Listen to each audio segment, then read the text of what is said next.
También queremos alzar la voz y decir, escúchanos. Hemos pedido reuniones con Alejandra Frausto, la que seguramente por su proceso de transición no nos ha podido escuchar, pero sí anunciar que ya a partir del 1 de diciembre, ya con el nombramiento, ya no es por gusto, es por su obligación como funcionaria pública de la Secretaría de Cultura, escuchar a las organizaciones sindicales, a los trabajadores, porque al final somos ciudadanos también. O sea, si están planteando la democratización de la cultura, tiene que ir bajo estos ejes horizontales. No pueden escudarse en un exceso de trabajo, en procesos de transición o de construcción. Sino la construcción tiene que ser con todas las bases firmes de los trabajadores incluso. En primera instancia fue un manejo, creo, no suficientemente claro del proyecto de gobierno de Andrés Manuel López Obrador, por lo que se escuchó por los medios de comunicación, ¿no? Se hablaba que uno de sus principales proyectos en términos generales para el desarrollo económico de los estados de la República Mexicana era trasladar a las secretarías del país que estaban instaladas en la Ciudad de México, pasarlas a los estados, ¿no? Y nos toca a nosotros como Secretaría de Cultura Tlaxcala. Y también nos toca que sea el primer espacio que tuviera esta movilización. Claro. Evidentemente, al darse estas comunicaciones con un poco de claridad, al final del camino, pues generó mucho impacto con los trabajadores, ¿no? El sentirse presionados, porque evidentemente pensando el tema educativo de los hijos, el tema de salud de los trabajadores, el tema de la vivienda, el tema de la seguridad, pues todos decían, oye, nos van a trasladar. Nosotros siempre dijimos, a través de la Federación de Sindicatos de Trabajadores al Servicio del Estado, bajo el liderazgo del licenciado Joel Ayala Almeida, siempre señaló estos principios. En tanto el traslado sea voluntario, que se cubran los requisitos mínimos de vivienda, de salud, de educación de los trabajadores que puedan trasladarse, no solamente de la Secretaría de Cultura, de toda la Secretaría, pues pudiera darse. Tendría que ser de manera ordenada, de manera voluntaria, no a la fuerza, porque es difícil conceptualizar que un matrimonio donde hayan trabajadores, o las dos jefes de familia, trabajaran en diferentes instancias, pues sería una separación física. La cuestión de la separación de la vivienda, de un patrimonio que ha sido fruto de un esfuerzo seguramente, incluso de créditos, pagando. Entonces, ¿cómo generar otra compra? ¿Cómo pagar un segundo pago? O sea, esas facilidades tendrían que ser. Y aunado a que en el Instituto Nacional de Antropología e Historia y en el INBA, pues somos institutos federales, pero además nacionales. Lo comentaba un poco anteriormente. En el tema del Instituto Nacional de Antropología e Historia tenemos 60,000 sitios arqueológicos, ¿no? De los cuales tenemos abiertos 186, 187 zonas arqueológicas, que están en todo el territorio nacional. Y si notamos los museos nacionales, aquí el de historia, el de antropología, el de culturas, pues es técnicamente imposible pensar en una desconcentración, concentrándose en un estado que no tiene una infraestructura física, evidentemente, y todos estos servicios que estamos señalando. Al final, por eso se genera la confusión, porque se está hablando que va a ir la Secretaría de Cultura con un staff de las personas que considere en Tlaxcala. Entonces, si vemos el postulado de generar economías trasladando a las secretarías, al final no se cumple ni generar economías, porque sería un staff pequeño, ¿no? Que a lo mejor en otras secretarías sí se vería todavía más complicado. Yo creo que al final va a ser un proyecto que no se va a acabar en este periodo de gobierno, va a ser muy complejo y que será un proyecto que tendrán que atender otros gobiernos posteriores al de Andrés Manuel López Obrador por la complejidad de las infraestructuras, de los edificios, por los tamaños de las propias secretarías.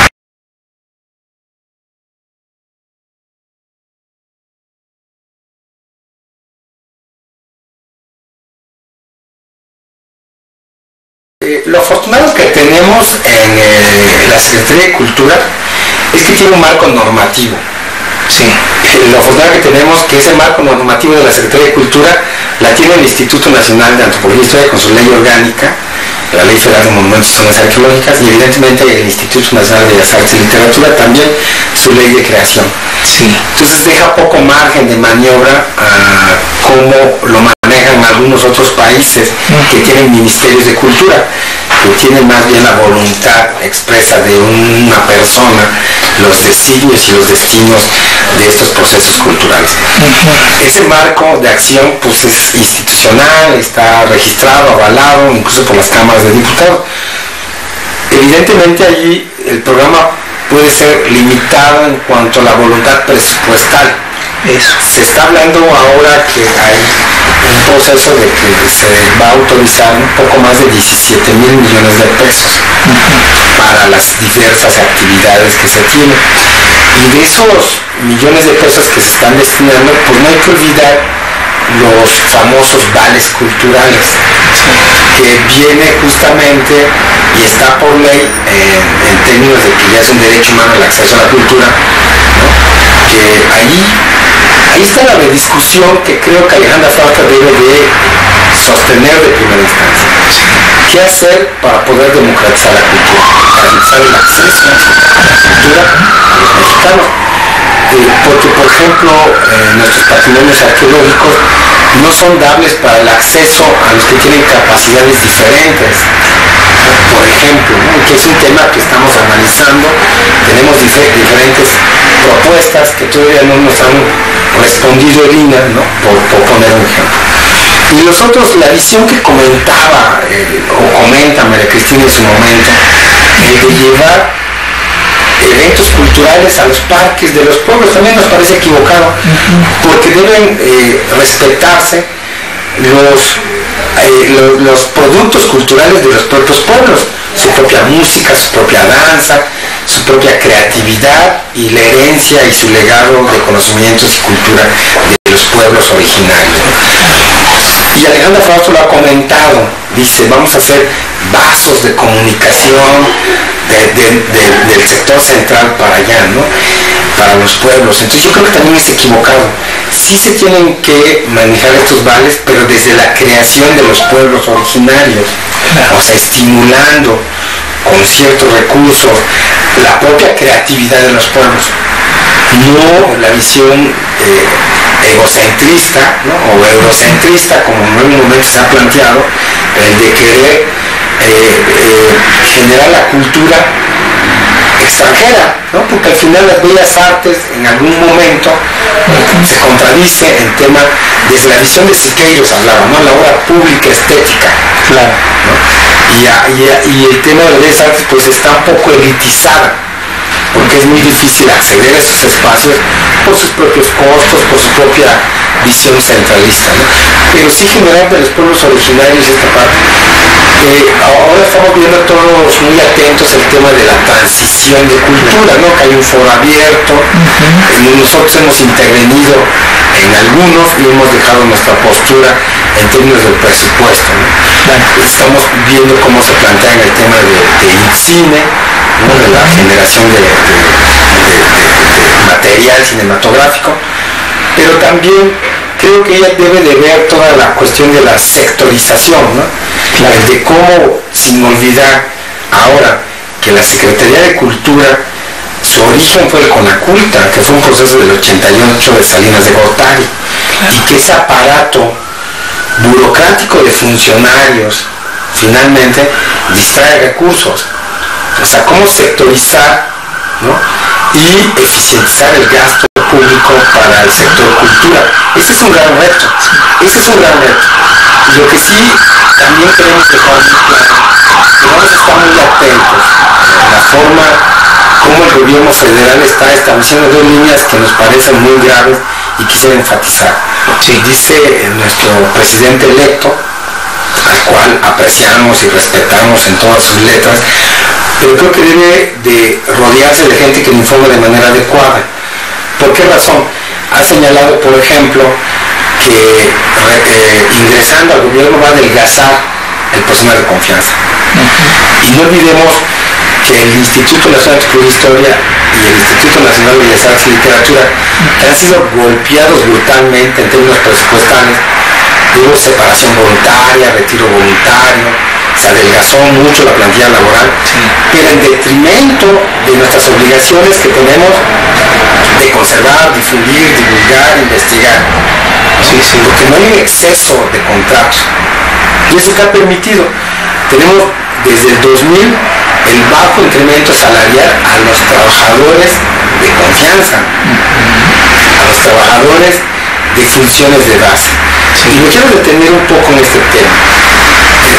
Al tener poco presupuesto, el instituto lo que hace es distraer sus obligaciones con contratos inadecuados. Lo dice el artículo 5 y 6 de la ley burocrática, de la ley federal de los trabajadores de servicio del Estado. Están los trabajadores de confianza y los trabajadores de base. Y la naturaleza de confianza es muy clara. Y todos aquellos que no tienen esas funciones claras, pues son de base. Por eso nosotros hemos acuñado el término funciones de base. Allí debemos de estar atentos y recordarle al licenciado Andrés Manuel López Obrador, presidente electo, que muchos trabajadores que están etiquetados como confianza realmente no lo son. Son trabajadores que son operativos y que son necesarios para la institución, ¿no? O sea, no por un mandato de adelgazar los personas de confianza lesione la vida de muchos trabajadores que son necesarios para la institución. Tenemos profesores en la Escuela Nacional de Antropología, en la ENA, tenemos personal que apoya las áreas administrativas y personal que apoya incluso las zonas arqueológicas. ¿Por qué? Porque les llaman de apoyo a confianza, de capítulo 3000, de proyectos, de salarios compactados, y son trabajadores operativos que incluso no tienen un salario fausto, no es un salario mediano, incluso muy precarizado, sin servicio social ni prestaciones, ¿no? De seguridad social. Entonces ahí sí debemos de decir que vamos a estar muy atentos en ese programa posible de adelgazamiento de personas de confianza, que sí nosotros también nos surge platicar con la licenciada Alejandra Frausto, con la maestra, para explicar esta parte, ¿no? Que tengamos cuidado en este tema. Y sí, nuestros diagnósticos hemos señalado que se ha incrementado brutalmente el número de directores que tenemos en los centros de trabajo y que no ha mejorado el funcionamiento. Anteriormente no teníamos directores en las zonas arqueológicas de Chichén Itzá, y ahora tenemos el director, administradores, jefes de seguridad. Ya ahí tienen un séquito de 25 personas, cuando anteriormente con 4 personas realizaban las funciones. Entonces, ahí es donde creo que sí tenemos que discutir un replanteamiento de nuestros recursos humanos, ¿no?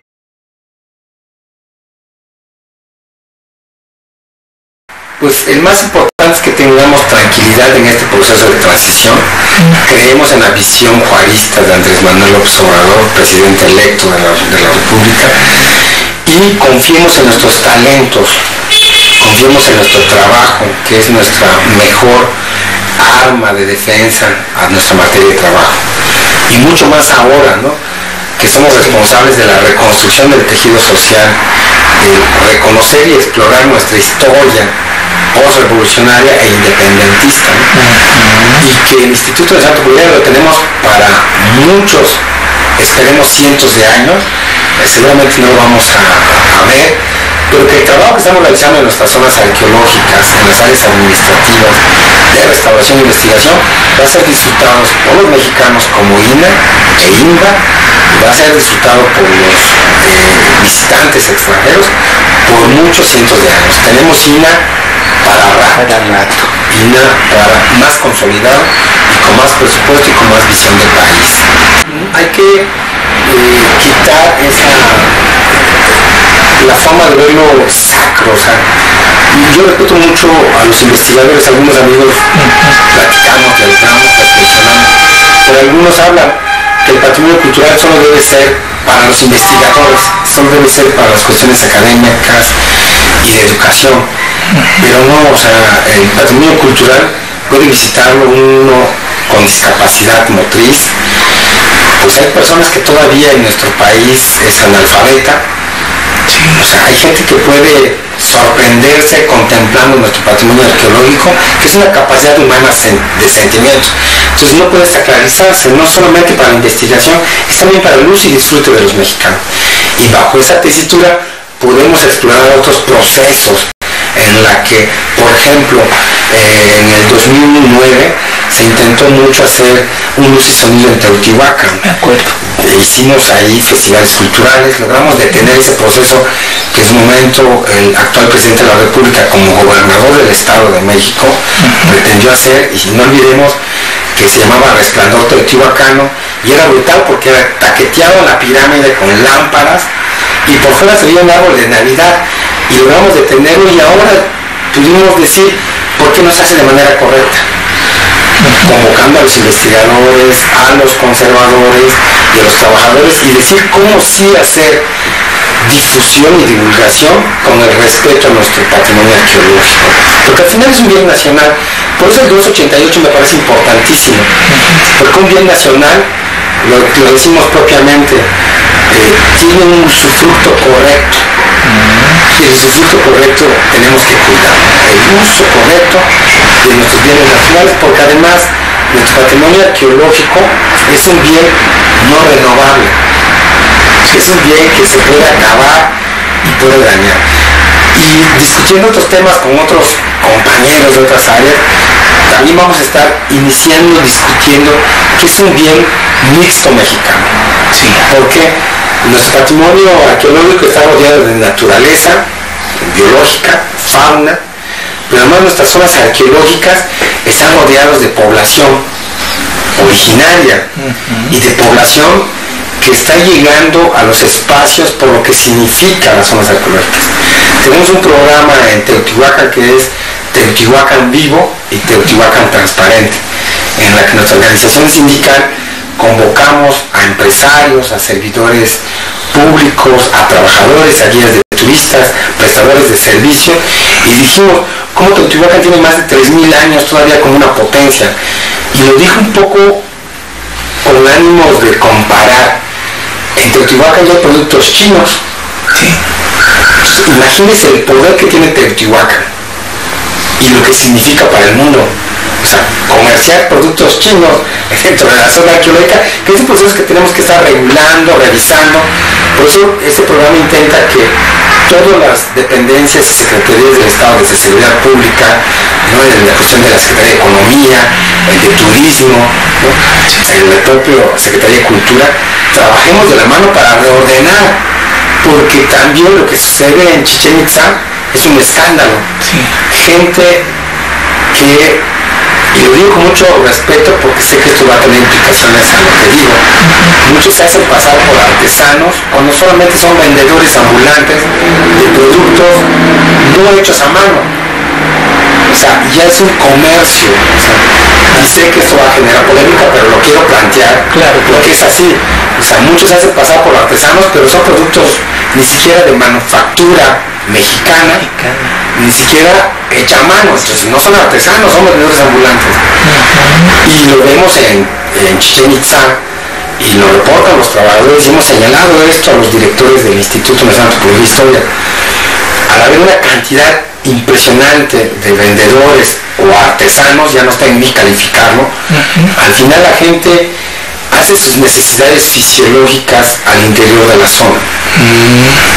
Entonces, cuando hay lluvias, hay un hedor insoportable en el sitio arqueológico, porque son más de 800 personas al interior del sitio, y que nadie quiere decir nada, ¿no? Evidentemente nosotros señalamos que sí se debe reordenar ese comercio, ¿no? Claro. Ese comercio, ¿no? Y allí creemos que los prestadores de servicio, los grandes agencias de viaje, deben involucrarse en este proceso, ¿no? De también ser, en la parte de la democracia cultural, exigentes de que las cosas se fueran conservando de manera adecuada, porque finalmente es una materia de negocios, claro. Es una materia de negocios. Entonces este asunto nos convoca a todos a rediscutir, redirigir, y qué más que con Andrés Manuel López Obrador, que nos permitirá opinar, nos permitirá expresar nuestro conocimiento y nuestras ideas.